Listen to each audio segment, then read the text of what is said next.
방법은 그거 둘 중 하나다. 나는 보일러 공사비 니들이 대줄 때까지 니들 신혼집에 들어가 있을 거야. 아, 어머니, 진짜 무슨 말씀이세요? 안 된다고요. 안 된다고 할 거면 방법을 갖고 와. 왜 나만 희생해야 하는데? 난 충분히 그럴 자격이 있어.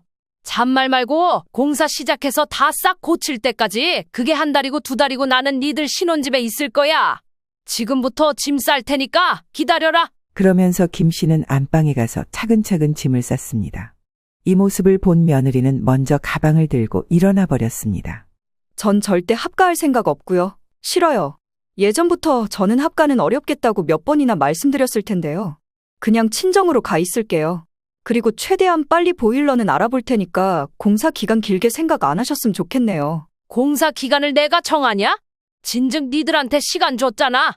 시간도 돈도 네 친정 가족들이랑 노는데 써버렸으면서 왜 나한테 뭐래? 아쉬우면 빨리 돈 내고 사람 불러다 공사 진행해. 김 씨는 짐을 정리한 후 아들 부부의 신혼집으로 들어갔습니다. 아들은 며느리 성화에 못 이겨 결국 같이 처가집으로 들어갔습니다. 집 안으로 들어가 보니 내부는 아주 조용했고 며느리가 고른 최신 가전과 깔끔하게 정돈된 가구들이 눈에 띄었습니다. 김 씨는 입구에서부터 천천히 집 안을 둘러보며 새 가전제품들을 살펴보았습니다. 집은 깨끗하게 치워놓고 사네. 아, 식기세척기가 이거구나. 참 편리하게 생겼네. 김 씨는 작동법을 몰라 설명서를 읽으며 기계의 버튼을 하나하나 눌러보았습니다. 그 외에 오븐이라든지 부엌 안에 있는 가전들을 하나씩 괜히 둘러보며 김 씨는 희한한 기분에 휩싸였습니다. 이것들이 지들은 이렇게 편하게 살고 있으니 지 시어머니가 지 엄마가 얼마나 고생하는지 모르지. 올해 72세의 김정희 씨는 아들을 장가 보낸 지 얼마 안 되어 아주 큰 충격을 받았습니다. 누가 보면 순진하다고 할 수도 있지만 장가가는 아들에게 3억이나 지원을 해줬고 아들 부부와 두런두런 행복하게 살 수 있을 거라 믿었습니다. 하지만 그 모습을 조롱하듯 며느리와 아들은 뒤통수를 쳐버렸습니다. 김 씨는 이 상태로는 평생 아들 부부에게 만만하게 보이며 살겠구나 싶었습니다. 그러니 제대로 쥐잡듯 잡아야겠다고 다짐했던 것입니다. 이제 나이가 30대 중반이 되어 결혼 소식을 알린 아들에게 초반에 김 씨는 제안 하나를 했었습니다. 그건 바로 자신이 살고 있는 35평 아파트에서 함께 사는 것이었습니다. 이 집은 오래되긴 했지만 공간이 넉넉했고 김 씨는 이곳에서 아들 부부와 함께 생활하며 가까이서 도울 수 있을 것이라 믿었습니다. 여기서 같이 살면 돈도 아끼고 내가 있으니 특별한 일은 걱정할 필요 없잖니. 넓으니까 아이 낳고 키우기에도 딱 좋을 거야. 김 씨는 이렇게 말하며 합가를 설득했습니다. 하지만 며느리는 이 제안을 단호히 거절했습니다. 며느리는 합가 생활이 불편할 것이라며 당당히 의견을 제시했고 자신들의 독립적인 공간을 원했습니다. 어머니, 저희는 결혼하면 각자의 공간에서 시작하고 싶어요. 처음부터 같이 살면 서로 불편해질 수밖에 없을 거예요. 저는 우리만의 시간을 갖고 싶어요. 김 씨는 며느리의 반응에 잠시 당황했지만 일단은 받아들여 보기로 했습니다. 그러나 아들마저 며느리의 의견을 전적으로 지지하며 김 씨를 설득하기 시작했습니다. 엄마, 저희도 따로 시작하는 게 맞는 것 같아요. 처음엔 작더라도 우리만의 공간에서 시작하고 싶어요. 너무 걱정하지 마세요. 계속 엄마 찾아뵙고 잘할 테니까요. 김 씨는 마음속에서 밀려오는 섭섭함을 억누르며 아들 부부의 뜻을 받아들이기로 했습니다.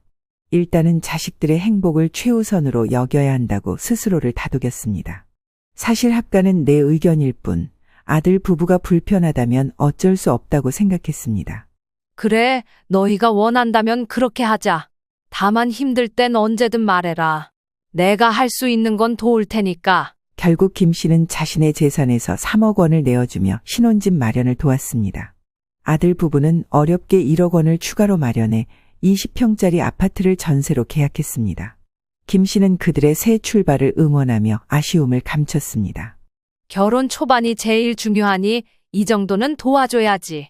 나중에 자리 잡으면 서로 자주 보고 시간 보낼 기회도 많겠지. 김 씨는 이렇게 말하며 속으로는 스스로를 위로했습니다. 하지만 신혼집 문제는 여기서 끝나지 않았습니다.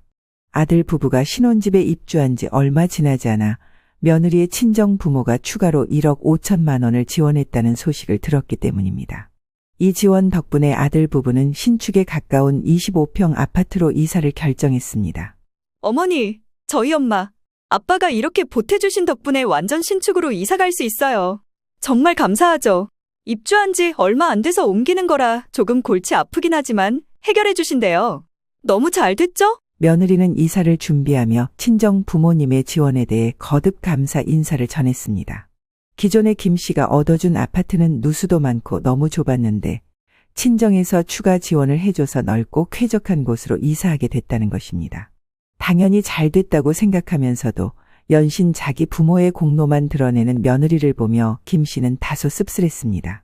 암만 그래도 그렇지. 내가 3억이나 보태줬는데 쟤는 왜 자기 부모가 보탠 돈만 강조할까? 내가 없었으면 시작조차 못했을 텐데. 하지만 김 씨는 이 말을 직접 꺼내지는 않았습니다.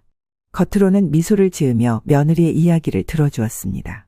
물론 김 씨 마음 한구석에는 섭섭함이 점점 쌓이고 있었습니다. 하지만 너무 봐줬던 탓인지 시간이 지날수록 며느리의 행동은 김 씨에게 점점 더 불편하게 다가왔습니다. 결혼 후 며느리는 종종 친정 부모를 신혼집에 초대했고 가끔 들렸던 김 씨는 자연스레 불청객이 된 기분을 느끼곤 했습니다. 어느 날 며느리는 김 씨를 초대하며 말했습니다. 어머니, 이번 주에 저희 부모님이 오시기로 했어요. 어머니도 함께 오시면 좋겠어요. 다 같이 식사하면서 시간 보내면 좋잖아요. 김 씨는 잠시 당황했지만 겉으로는 미소를 지으며 대답했습니다. 그래, 그러자꾸나. 하지만 속으로는 썩 기분이 좋지 않았습니다. 아들 부부와 김 씨 셋이서만 따로 봐도 될 것을 뭐하러 불편하게 사돈과의 자리를 만드는 건지 이해가 가지 않았기 때문입니다. 그리고 이 예상은 틀리지 않았습니다. 이후 마련한 식사 자리에서도 김 씨는 사돈 부부와 아들 며느리의 대화에 자연스럽게 끼어들기 어려웠고 그저 그들의 모습을 지켜볼 뿐이었습니다. 며느리는 이때도 환하게 웃으며 말했습니다. 엄마, 아빠 덕분에 이렇게 넓고 좋은 집에서 살 수 있게 됐어요. 정말 감사해요. 다들 이쪽으로 구태여 이사 오길 잘했다고 하더라고요. 웬만하면 참아볼까 했는데 이쪽 입지도 훨씬 좋으니까요. 이때 김 씨는 언짢음을 느꼈으나 다 같이 있는 자리이고 거기서 굳이 나도 뭘 해줬네 어쨌네를 언급할 상황은 못 되었습니다. 그렇기에 억지로 미소를 지으며 대답했습니다.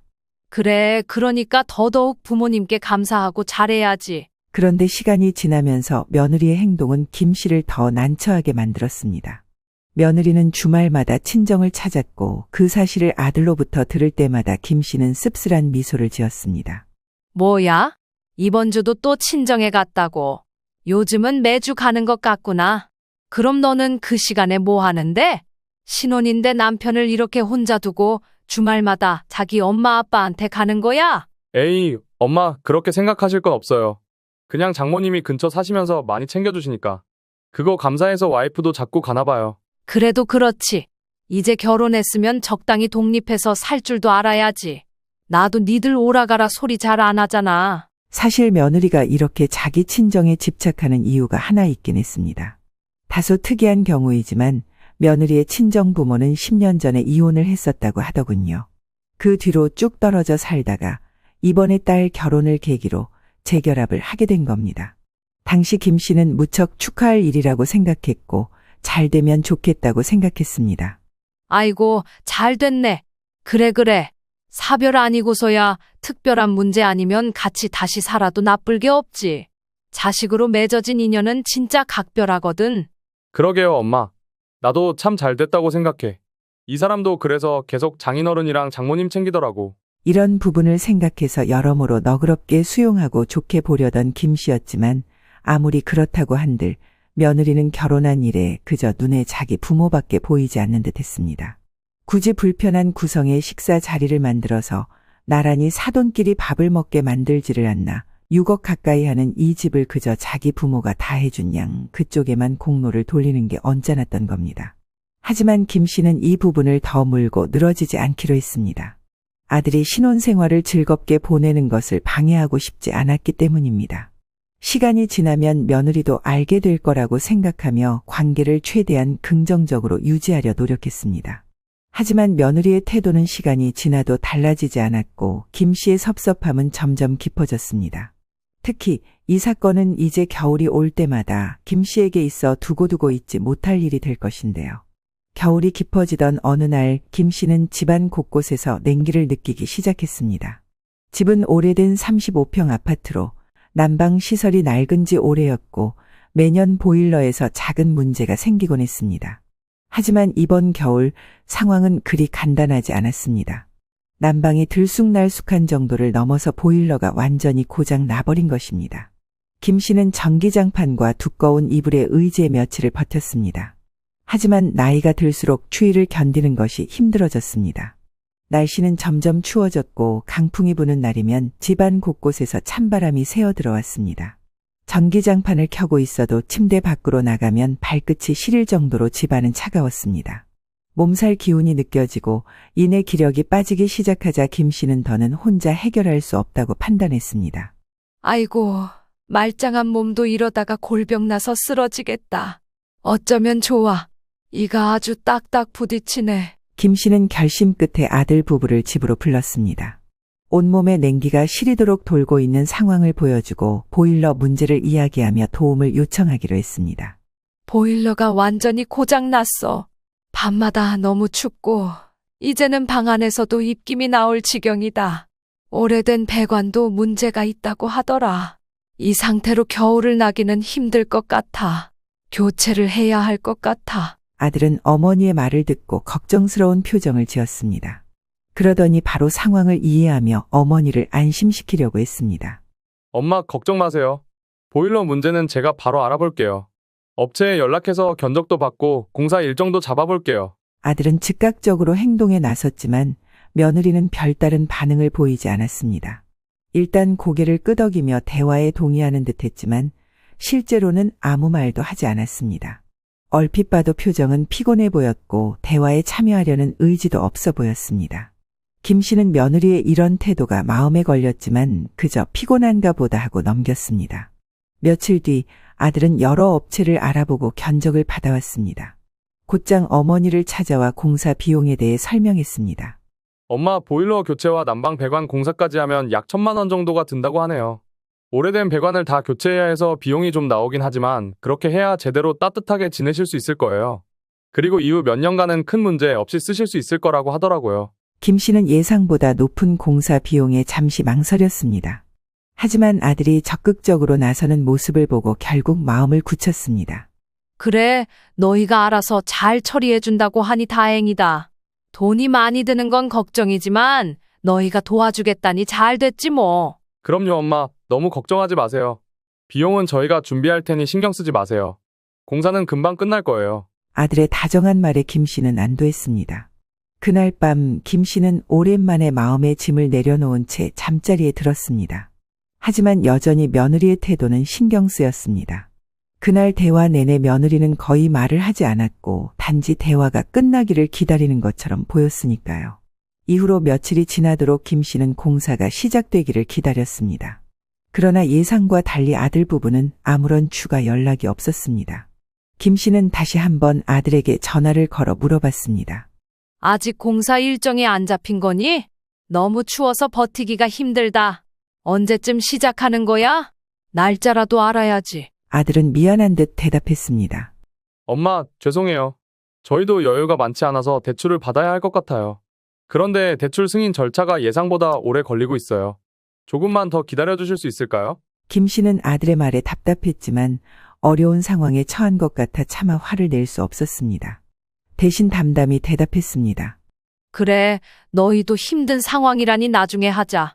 날씨가 좀 더 풀리면 괜찮겠지. 그때까지는 내가 어떻게든 버텨볼게. 하지만 그날 밤 김 씨는 차가운 방에서 몸을 웅크리고 있다가 문득 서러움이 밀려왔습니다.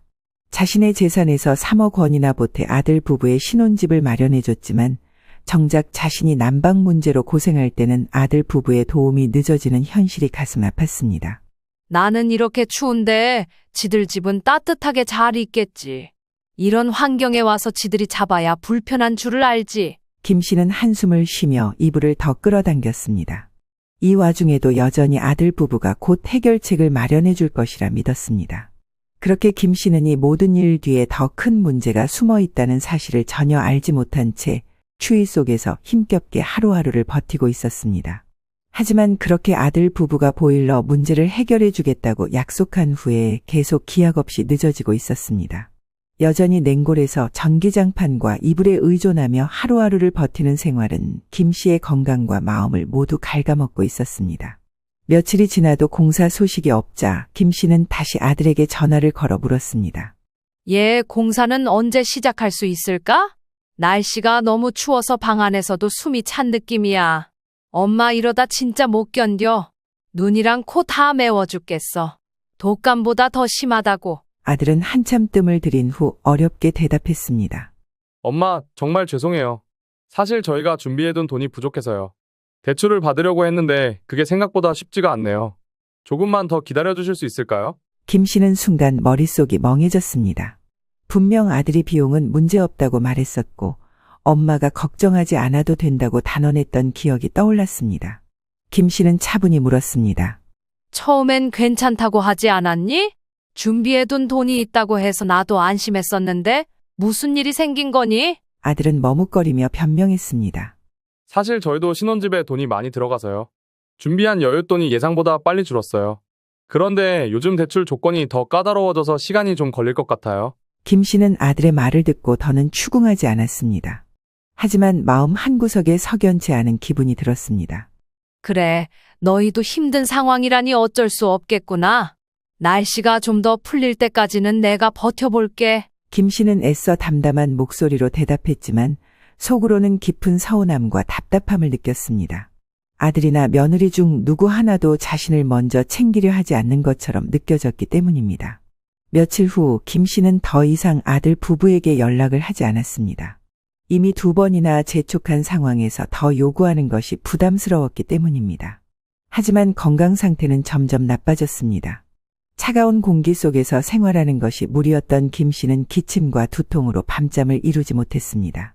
병원에 가서도 약을 잔뜩 타갖고 왔고 몸살을 한참 무섭도록 앓았습니다. 감기 약을 먹고 나면 좀 나아지겠지. 이 정도로 애들한테 또 부담을 주긴 싫어. 그러고 며칠쯤 지나 아들에게 연락이 왔는데 목소리에서 묘하게 이상한 어조를 느꼈습니다. 다시 한번 공사 진행 상황을 묻자 아들은 얼버무리듯 말했습니다. 엄마, 정말 죄송해요. 이번 달은 여러 가지로 힘들어서요. 다음 달에는 꼭 공사를 시작할 수 있도록 할게요. 김 씨는 이 말을 듣고 더는 참지 못하고 물었습니다. 아니, 돈이 있는 거 아니었어? 이미 준비된 거 아니었냐고? 어디 나갈 데라도 있어서 먼저 쓴 거야? 뭔지는 몰라도 자꾸 이렇게 미루면 어떡해? 네 엄마 상태가 지금 이 모양인데? 아들은 한동안 침묵을 지켰습니다. 김 씨는 아들이 무언가 숨기고 있다는 것을 직감했지만 아들은 끝내 정확한 답을 내놓지 않았습니다. 대신 애매한 변명으로 일관했습니다. 저희도 많이 고민하고 있어요. 조금만 더 기다려주세요. 정말 죄송해요. 김 씨는 더는 말을 잇지 않았습니다. 아들의 태도가 이상하다는 생각이 들었지만 일단 상황을 지켜보기로 했습니다. 그러나 이때부터 김 씨의 마음속에는 의심이 피어오르기 시작했습니다. 뭔가 석연치 않은 일이 벌어지고 있다는 확신이 점점 강해졌습니다. 아들과 실랑이를 벌이고 있을 동안 며느리는 연락 한 통도 없고 갈수록 짜증이 밀려왔습니다. 아픈 와중에도 김 씨는 분명 이 상황 뒤에 어떤 숨겨진 진실이 있을 거라고 느꼈습니다. 그리고 참 슬프게도 이 모든 의문은 결국 예상치 못한 사건으로 인해 드러나게 되었습니다. 이렇게 계속 고생스럽게 잠을 이루고 아들도 매섭게 야단치던 와중 어느 날 아침 며느리가 크게 실수를 하고 말았습니다. 마치 이웃집 마당에 물을 잘못 쏟아버리듯 김 씨와 아들, 며느리 셋이 있는 단톡방에 며느리가 실수로 어떤 사진들을 풀어버린 것입니다.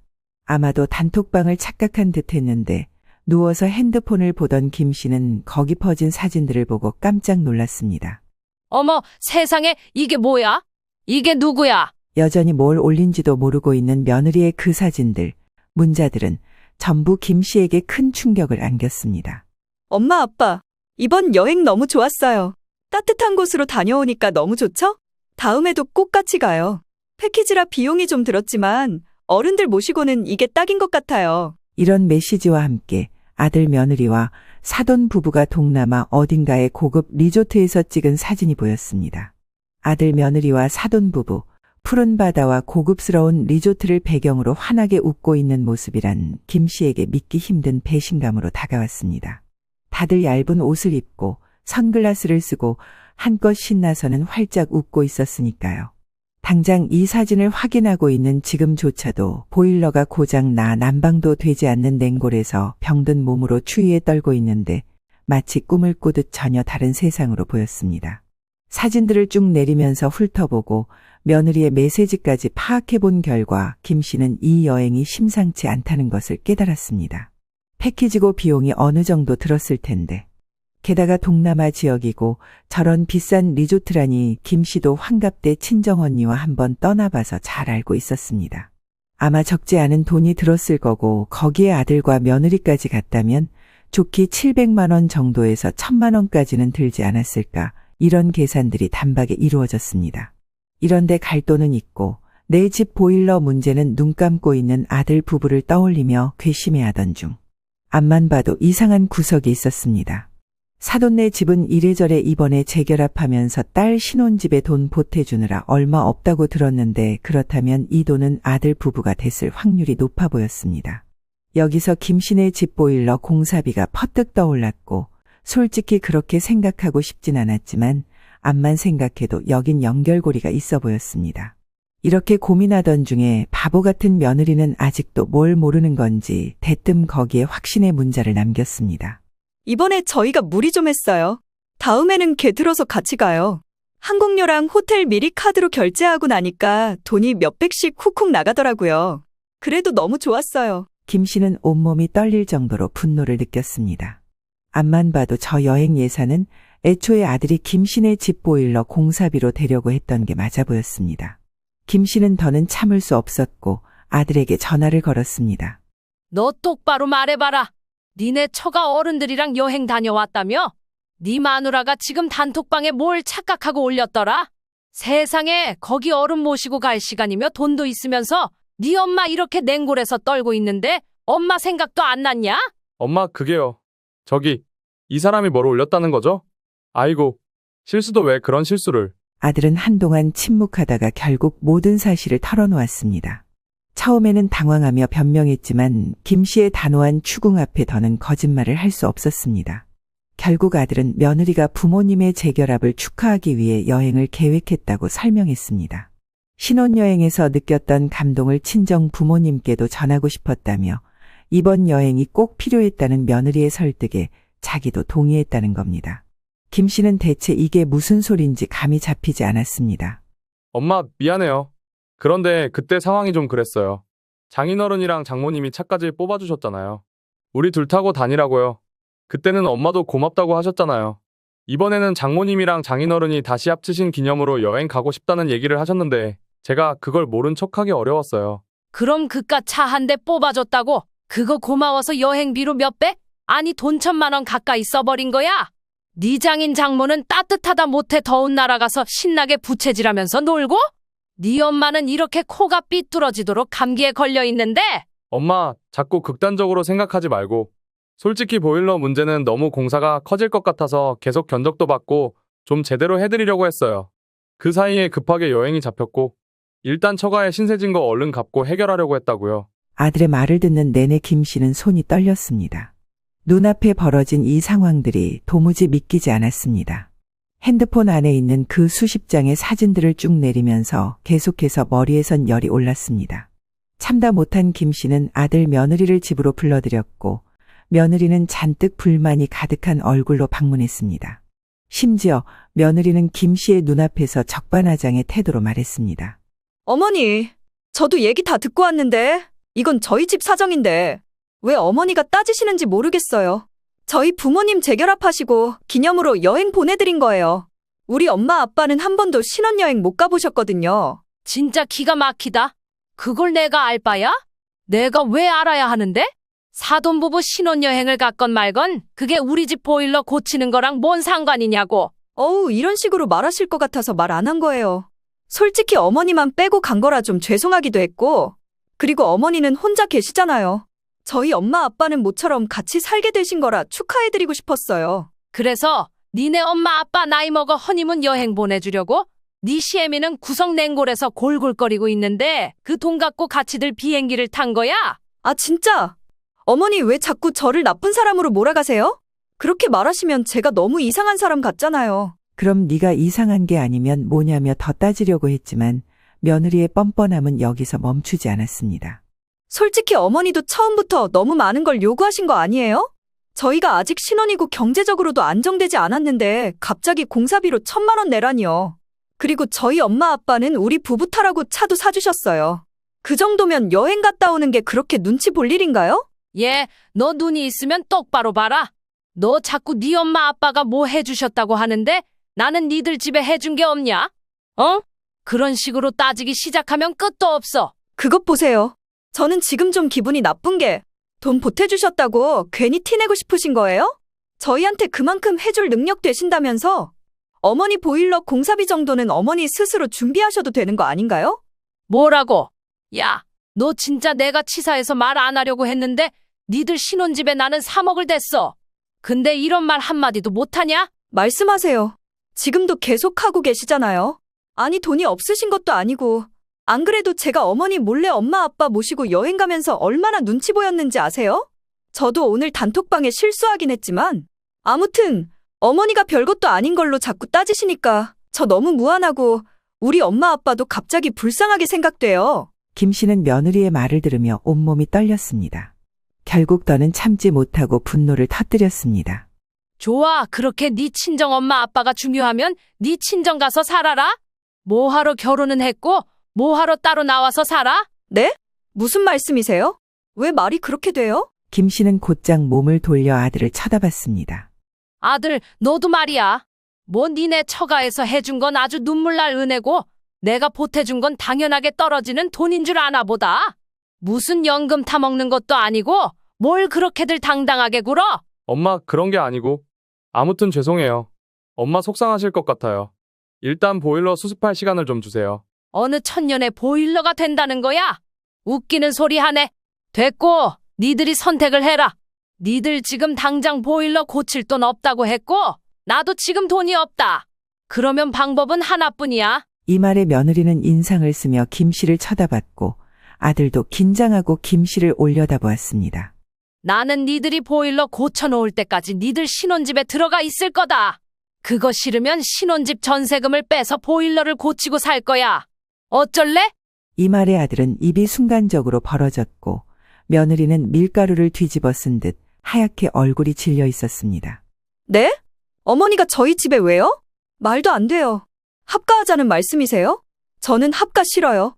전부터 진즉 말했고 지금 집도 따로 얻어서 나왔는데 왜 그러세요? 싫으면 집 빼고 나가라니까? 아니면 네가 그렇게 애틋해 맞지 않는 친정으로 가 있던가? 방법은 그거 둘 중 하나다. 나는 보일러 공사비 니들이 대줄 때까지 니들 신혼집에 들어가 있을 거야. 아, 어머니, 진짜 무슨 말씀이세요? 안 된다고요. 안 된다고 할 거면 방법을 갖고 와. 왜 나만 희생해야 하는데? 난 충분히 그럴 자격이 있어. 왜냐면 집값 반 이상 내가 댔거든. 잔말 말고 공사 시작해서 다 싹 고칠 때까지 그게 한 달이고 두 달이고 나는 니들 신혼집에 있을 거야. 지금부터 짐 쌀 테니까 기다려라. 그러면서 김 씨는 얼어붙은 몸을 일으켜 두텁게 신은 양말과 옷들을 추스리며 안방에 가서 차근차근 짐을 쌌습니다. 아들과 며느리 역시 그대로 얼어붙어 일어나지도 어쩌지도 못한 상태로 중얼거리기 시작했습니다. 그러다 합의점을 찾지 못했는지 급기야 둘이 언성을 높여가며 싸우는 소리까지 들려왔습니다. 싸움 끝에 며느리는 먼저 가방을 들고 일어나 버렸습니다. 전 절대 안 되고 싫어요. 예전부터 저는 합가는 어렵겠다고 몇 번이나 말씀드렸을 텐데요. 그냥 친정으로 가 있을게요. 그리고 최대한 빨리 보일러는 알아볼 테니까 공사 기간 길게 생각 안 하셨으면 좋겠네요. 공사 기간을 내가 정하냐? 그리고 이렇게 빨리 알아볼 수 있는 거 왜 그동안 손 놓고 있었어? 아쉬우면 네가 빨리 돈 내고 진행해. 저기 아들, 나 빨리 니들 집으로 데려다 줘라. 급한 짐 다 쌌어. 김 씨는 짐을 정리한 후 신혼집으로 들어갔습니다. 사실 며느리만 친정에 간다더니 아들에게 어지간히 눈치를 줬는지 그들 둘 다 그쪽으로 넘어갔습니다. 집 안으로 들어가 보니 내부는 아주 조용했고 며느리가 고른 최신 가전과 깔끔하게 정돈된 가구들이 눈에 띄었습니다. 김 씨는 입구에서부터 천천히 집 안을 둘러보며 새 가전제품들을 살펴보았습니다. 집은 깨끗하게 치워놓고 사네. 아, 식기세척기가 이거구나. 참 편리하게 생겼네. 김 씨는 작동법을 몰라 설명서를 읽으며 기계의 버튼을 하나하나 눌러보았습니다. 그 외에 오븐이라든지 부엌 안에 있는 가전들을 하나씩 괜히 둘러보며 김 씨는 희한한 기분에 휩싸였습니다. 신식문물인 기계들이 조금씩 돌아가기 시작하자 왠지 모르게 신났던 것입니다. 아, 이런 것도 참 편리하네. 살면서 이런 걸 한 번도 써본 적이 없는데 아주 마음에 들어. 이 와중에 약간 서글프면서도 슬쩍 화가 치밀어 올랐던 건 아들 집에 들어오자마자 보일러를 켰을 때입니다. 삐리릭 소리가 나면서 얼마 안 되어 따뜻하고 훈훈한 공기가 올라왔습니다. 거의 몇 주간을 냉기에 휩싸여 콜록거리고 머리가 아팠던 김 씨는 그 공기에 녹을 듯 몸이 나른해졌습니다. 일단 기왕 들어온 김에 김 씨는 며느리 없이 자주 드나들던 사돈 눈치 볼 것 없이 차분하게 본인이 아들 부부에게 얻어준 이 집을 둘러보았습니다. 며느리는 온갖 성질을 내면서 알아서 쓰시라며 합가는 절대 싫다고 했습니다. 그러니 여기 있는 것은 내가 지내면서 사용해도 아무런 거리낌이 없을 거라고 여겼던 것입니다. 거실에 있는 공기청정기도 작동시켜보고 세탁물을 들고 베란다로 나가보았습니다. 세탁기와 건조기가 동시에 딸려 있어 여러모로 편해 보였습니다. 이런 집에서 부모가 해준 집에서 편히 살고 있으면서 지 시어머니가 어떻게 사는지는 관심도 없었구만. 마치 놀이동산에 놀러온 아이처럼 김 씨는 곳곳마다 둘러보면서 가전들을 구경하고 거실 한켠에 놓인 TV를 틀고 이것저것 눌러보며 드라마들도 훑어보았습니다. 따뜻한 집에서 몸을 녹이고 새로운 것들을 구경하면서 소파 위에서 스르륵 잠들었고 간만에 푹 잠을 잔 듯했습니다. 이 와중에 아들에게 슬쩍 연락이 왔는데 며느리는 여러모로 심술이 났던지 그제사 보일러 공사를 재빨리 알아보고 있다는 것입니다. 김 씨는 슬쩍 약 올리듯 일부러 이렇게 말했습니다. 급하게 할 것 없어. 천천히들 해라. 나는 니들 집에서 사는 거 너무 좋은데. 세상에 이렇게 편히 살고 있으면서 말이지. 여기 있는 가전들 나도 너무 욕심난다. 그러자 아들은 난감하게 웃었고 김 씨는 그냥 전화를 끊어버렸습니다. 이후로 김 씨는 밤마다 따뜻한 안방에서 푹신한 침대에 누워 잠들었습니다. 집안이 정갈하고 따뜻했기에 김 씨는 오랜만에 진정한 안식의 기분을 느낄 수 있었습니다. 한편 며느리와 아들은 친정에서 점점 불편함을 겪고 있었습니다. 며느리는 친정 부모님과 사소한 문제로 다투는 일이 잦아졌고 아들은 장인장모와의 생활에서 점점 지쳐갔습니다. 엄마, 나 이 사이에 껴서 너무 피곤하네. 장모님도 툭하면 장인어른과 싸우시고 우리가 들어오니 외려 더 싸우시는 것 같아. 그럼 어떡해? 네 마누라가 나랑 같이 살기 싫다고 지 엄마 아빠한테 간 거 아니야. 나는 이 집에 있을 자격 있고 내 잘못은 없어. 괜히 나 탓하지 마라. 아니, 엄마 탓한 게 아니고요. 그냥 그렇다고요. 알겠어요, 엄마. 전화 끊을게요. 하지만 갈수록 아들 부부 둘 사이의 갈등도 깊어지고 점점 신혼집으로 돌아가고 싶은 마음이 커졌던 모양입니다.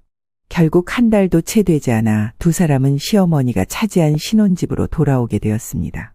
아들은 고개를 푹 숙이고 김 씨에게 사과를 했습니다. 엄마, 저희가 잘못했어요. 일단 저도 무작정 나갈 생각은 아니었고 아무튼 시간이 필요했던 것 같아요. 그리고 보일러 문제는 진짜 죄송해요. 늦게 예약해서 시간이 자꾸 늦어지네요. 뭐 어떡해? 그럼 난 봄까지 아예 있다 가야지. 난 분명히 말했어. 고쳐지는 대로 갈 거라고. 이때 며느리도 마지못해 고개를 숙이며 눈치를 보았습니다. 어머니, 저기 공사는 이제 시작할 거고. 아무튼 죄송하게 생각해요. 왜? 그렇게 친정에 가겠다고 노래를 부르더니만. 그렇게 나랑 살기 싫어서 갔으면서 결국 시어머니 모시고 얼마간 있어야 하네? 미리 유감을 표한다. 하지만 내 잘못은 아니다. 김 씨는 강하게 나왔고 며느리는 이제 이 상황을 더는 피할 수 없다고 여겼는지 고개를 떨구고 눈치를 보았습니다. 결국 두 사람은 어쩔 수 없이 김 씨와 합가를 시작하게 되었습니다. 김 씨는 여전히 신혼집 안방을 차지하며 그들의 생활을 지켜보았고 며느리는 시어머니의 마음을 돌리기 위해 최선을 다하며 살아야 했는데요. 그렇게 꼼짝없이 2달가량. 며느리는 마음이 불편했지만 최대한 감추려 애쓰면서 김 씨의 기분을 맞추려고 노력했습니다. 이미 친정에서 이리로 올 때부터 며느리는 자기 친정 부모님께 사정사정을 했고 겨우 보일러 공사비를 받아냈습니다. 어지간히 시어머니와 합가하는 게 싫었던 건지 이때만큼은 일 처리를 빠르게 시작한 것입니다. 친정 부모님도 처음에는 불만을 표했지만 결국 딸의 사정을 들어주었고 며느리는 공사비를 마련해 김 씨의 집 공사를 진행했습니다. 친정을 위해 여행에 멋대로 써버린 예산을 다시 자기 친정 돈으로 채우는 셈이 된 것이죠. 보일러 공사는 예상보다 길어졌고 그 사이 김 씨는 신혼집에서 여전히 새 가구들과 가전을 누리며 편안하게 지냈습니다. 아이고, 너무 좋다. 몇 주간 고생하고 그 2배로 여기 따뜻한 새 집에서 호강하고 너무너무 좋네. 그 사이 며느리는 김 씨가 조금이라도 불편해할까봐 긴장하며 살았습니다. 왜냐하면 상황을 따져볼수록 자기 입장에서 할 말이 없다는 것을 깨달았기 때문입니다. 5억 5천이 넘는 이 아파트의 시어머니가 3억을 댄 것은 맞는 말이고 그전에는 시어머니가 별말 안 하고 조용히 있었으나 지금은 상황이 달라졌습니다. 이전과 달리 크게 야단치면서 네 멋대로 할 거면 3억을 내놓으라고 했고 며느리는 이 좋은 입지의 아파트를 취소하고 다른 곳으로 갈 생각은 없었습니다. 최대한 시어머니 기분을 잘 맞춰서 이 시기를 잘 넘기고 다시는 합가하거나 이 집으로 인해 곤란해질 일은 만들기 싫었습니다. 그리하여 매일 아침부터 저녁까지 삼시세끼를 꼼꼼히 챙겼고 식사 후에는 커피나 간식을 준비하며 김 씨의 눈치를 살폈습니다. 하지만 김 씨는 예전 같지 않았습니다.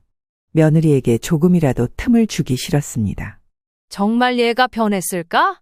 아니면 이번만 잠시 나를 달래려는 걸까? 김 씨는 며느리를 아예 제대로 길들이기 위해 계속해서 태도를 지켜보기로 했습니다.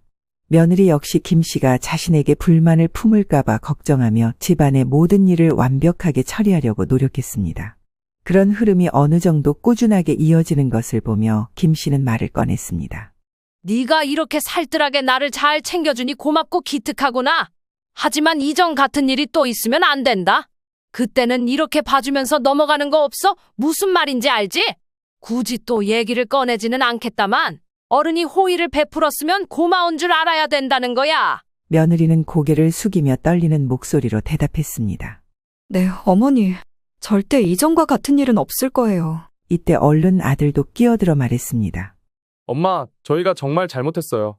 앞으로는 엄마 더 신경 쓰고 절대 이런 일이 없도록 할게요. 이후로 아들과 며느리는 공사가 어떻게 진행되고 있는지 매일같이 김 씨의 집을 오가며 확인했습니다. 공사 현장을 꼼꼼히 살피고 김 씨의 요구 사항이 반영되었는지 점검하며 정성을 다했습니다. 어머니, 보일러는 다음 주면 다 끝난다고 해요. 100원 문제도 해결된다고 하니까 걱정 마세요. 며느리는 김 씨에게 매일같이 보고하며 최선을 다해 상황을 챙겼습니다. 참 재밌게도 집으로 돌아가는 날이 다가오자 며느리는 김 씨의 마음이 변할까봐 걱정했습니다. 혹여나 김 씨가 더 머물겠다고 하면 어쩌나 하는 불안감이 엄습했던지 며느리는 재빨리 대처를 했습니다. 신혼집에 같이 머물면서 김 씨가 마음에 들어했던 식기세척기와 건조기를 집에 설치해드린 겁니다. 어머니, 이거 어머니께서 정말 마음에 들어 하셨잖아요. 이젠 어머니 댁에서도 편하게 쓰세요. 며느리는 김 씨를 설득하며 선물을 건넸고 김 씨는 웃으며 받아들였습니다. 게다가 주말마다 남편과 함께 김 씨를 찾아왔습니다. 어머니, 저희가 왔어요.